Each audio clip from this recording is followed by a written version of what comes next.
What are you feeling? A bit of joy.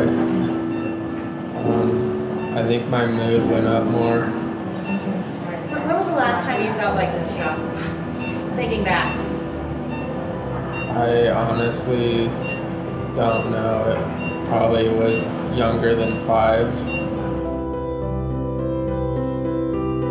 He's an adrenaline junkie. He loves the snowboard when he gets out there. I mean, we grew up doing that. Snowboarding for me has always been a freedom to get away from everything and just kind of be able to focus on something else that isn't, in my mind. Children don't ask to be born. They don't ask for the genetic makeup that they get.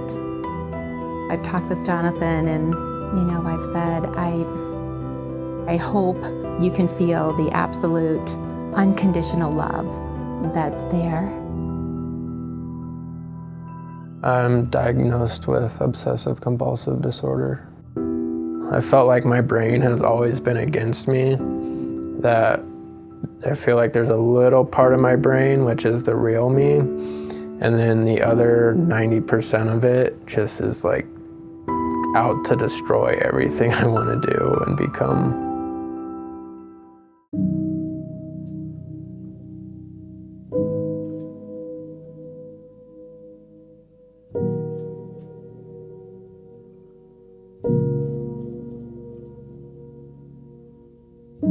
I know it's embarrassing for you, but do you mind saying a little bit about what some of your triggers are?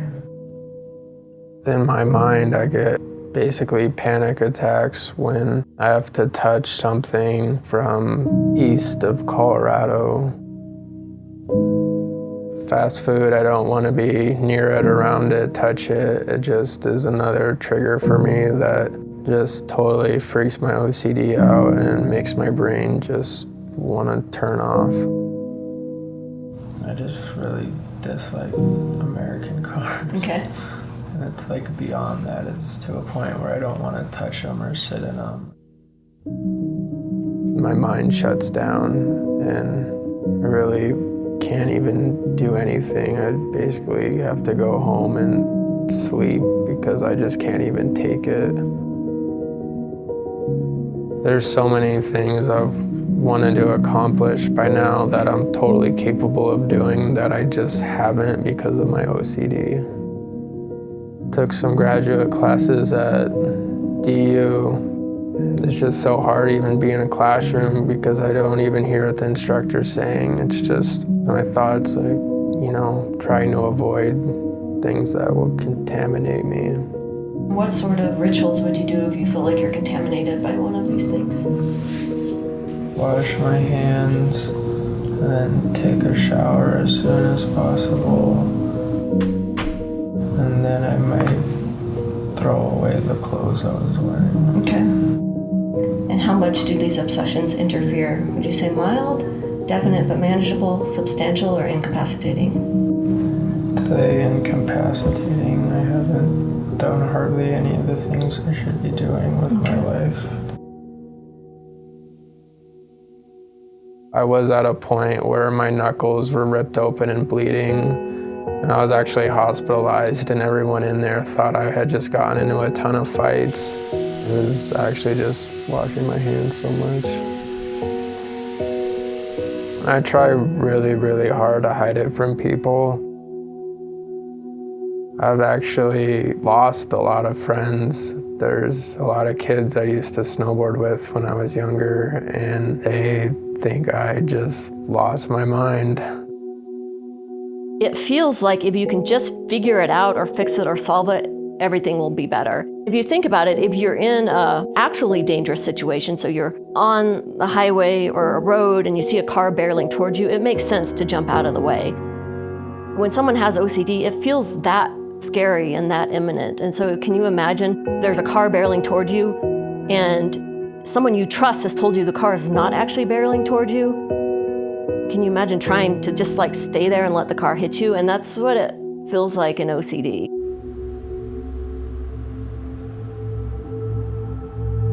He's felt like a burden for some time. I've never felt that. And so, you know, even on the most difficult days, it's just more the empathy. I wish I could take away the pain. You know, my psychiatrist told me straight up that there's not much left she can do for me. Up to 80% of people with OCD will have some response to the standard treatment. About 10% of those people are severely affected and are the ones we would consider for deep brain stimulation. Even though it has an amazing response rate, there's still about 50% of people who won't respond. And I think to have gone through a neurosurgical procedure, to have this feel like your last hope, and then to have it not work can be devastating. I guess if I was gonna be able to call it a success, if first seeing something would just be maybe like a metaphorical weight that we maybe want to be able to see, but we would know had been lifted. To see Jonathan smile and not have that painful look on his face when he's trying so hard just to do something normal. Tomorrow they're gonna put some hardware into my brain. Will hopefully relieve some of these obsessions and compulsions.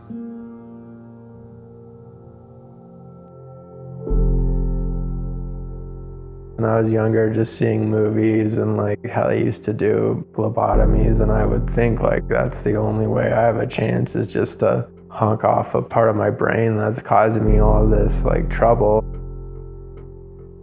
In a way, I was just like, wow, it's finally happening.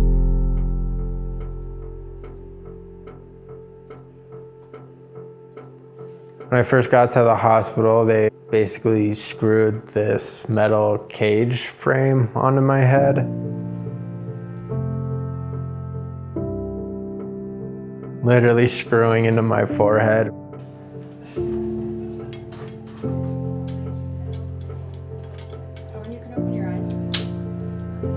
Then after that, they, you know, did a bunch of measurements to make sure they're in the right place.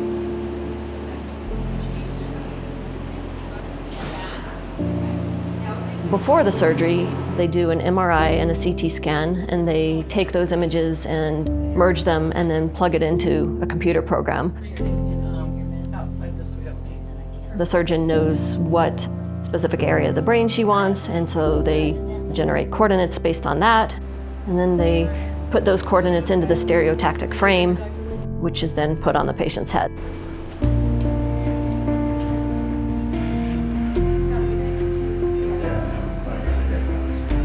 Preferable way to do a DBS surgery is with the patient awake. We can do the surgery awake because the brain doesn't actually have nerve endings.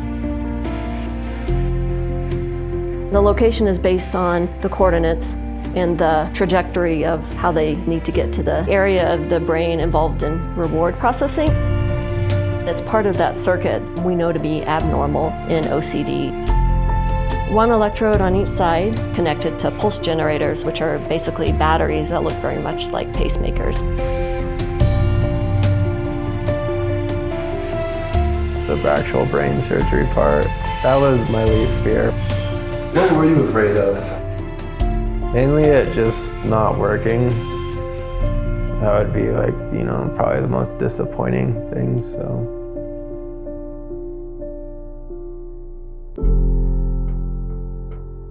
Once the electrodes are in place, we do intraoperative stimulations. We actually had a team from Alabama observing the surgery, and that was a trigger for him because anything from the South is considered contaminated.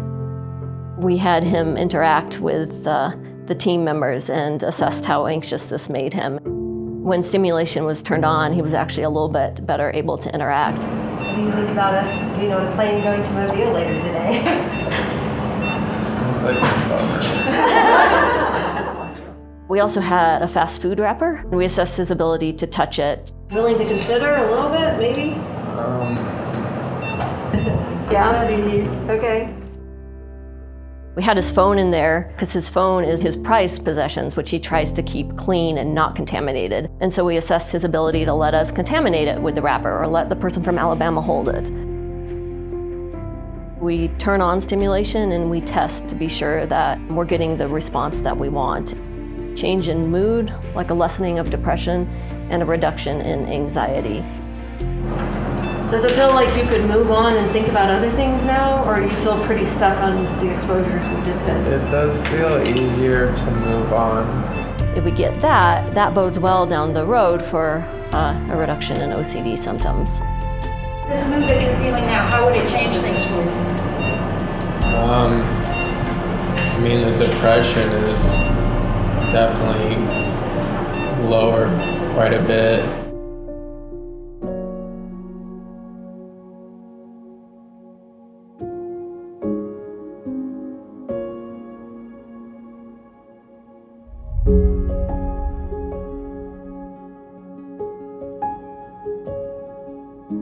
I meet with people 3 days in a row for initial programming. When we program, we use this patient programmer and it sits right over the pulse generator. During the programming, we walk through many combinations of different settings to try to find where the person has the best response. John had a pretty remarkable response, and that was very cool to see. And a good response, what we're looking for, is they feel less anxious and their mood is better. The first tuning process that's an amazing experience, and neither one of us will ever forget that. I've just never seen him so happy. I went to Dr. Davis's office and she turned it on for the first time, and that was just like, whoa, this is incredible. What were you feeling? It was just the happiest I've ever been. Yeah. I was just thinking, like, this is the first time anything mental health wise I've been able to notice. I never get relief, and like now it's like I felt it. Like I can feel it. Feel the relief? Yeah. Excellent. Oh.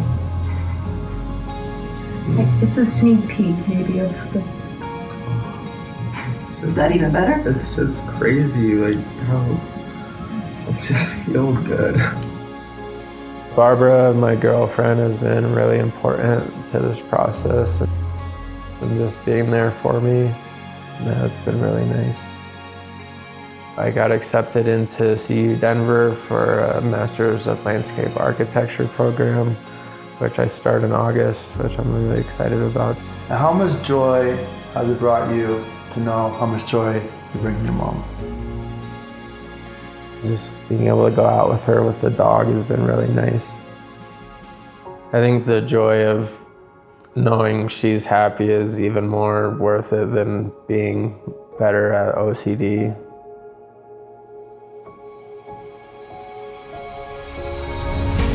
I wish I could give this to others because I know how much, other people are still suffering. And I see in my son the hope and the actual results and the possibilities. People ask how this whole device makes me feel, and it's always been so hard for me because I don't know how to explain the feeling I've never felt before to people. I guess in the end, I kind of feel like I just realized this is probably what happiness feels somewhat pretty close to. I haven't been happy in such a long time, to feel that is a real joy.